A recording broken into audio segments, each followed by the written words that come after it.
किती आमची खरेदी उद्या सांगून शहराची कोण असं होऊ शकत नाही, 1.5 कोटी देऊ शकत नाही, 10 ते 15 लाख रुपये देणार आहे सगळे. आम्हाला सगळ्यांना कळलंय. नगरपालिकेला गेलं तर 15 लाख रुपये आम्ही जगायचं खायचं.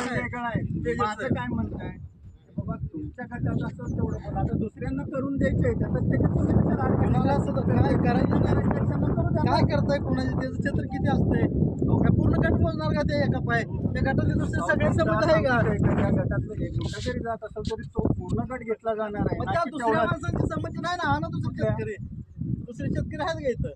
नोटीस पोचलं नाही तुमच्या सगळ्या शेतकऱ्यांना? नाही ते पोच असं काय करायला लागतं? अन्याय आम्ही करत अन्याय करू नका अन्याय मेजर साहेब, अन्याय करू नका. नाही, अन्याय करत नाही. अन्याय करता तुम्ही. त्याच्या 2 गुंठ्यासाठी आमचं 10 एकर बाधित वाटोळा करता. अन्याय करू नका. मी पण तुमच्यासारखंच आहे, असं काय वेगळा मेजर नाही. साहेब, आमच्या अन्याय करू बाजूने नका. तुम्ही सहकार्य करा आम्हाला. मेजर साहेब, आम्ही काय अन्याय होऊ करू नका म्हणत नाही, पण आमचा आम्हाला रेट कळला पाहिजे. तुम्ही उद्या 15 लाख रुपये एकर दिला आम्ही मान घ्यायला. राखताय का तुम्ही? आज 40 लाख रुपये मला सगळी माहिती इथली गुंठेवारी 4 लाख रुपये बाजार भाव आहे. तुमचा मान राखून 20 लाख देताय. शेतकरी आणि किसान जे जेवण ते किसान तुम्हाला माहिती आहे. जेव्हा तुम्हाला माहिती आहे सगळं, तुम्ही जेवण आम्ही किसान आहे. अन्याय करू नका प्लीज.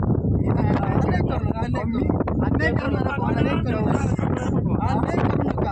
अन्याय करू नका. मी फक्त माझं काम करायला आलो. ते माझं काम करणार, बाकी अन्याय वगैरे कुणावरतीही करणार नाही.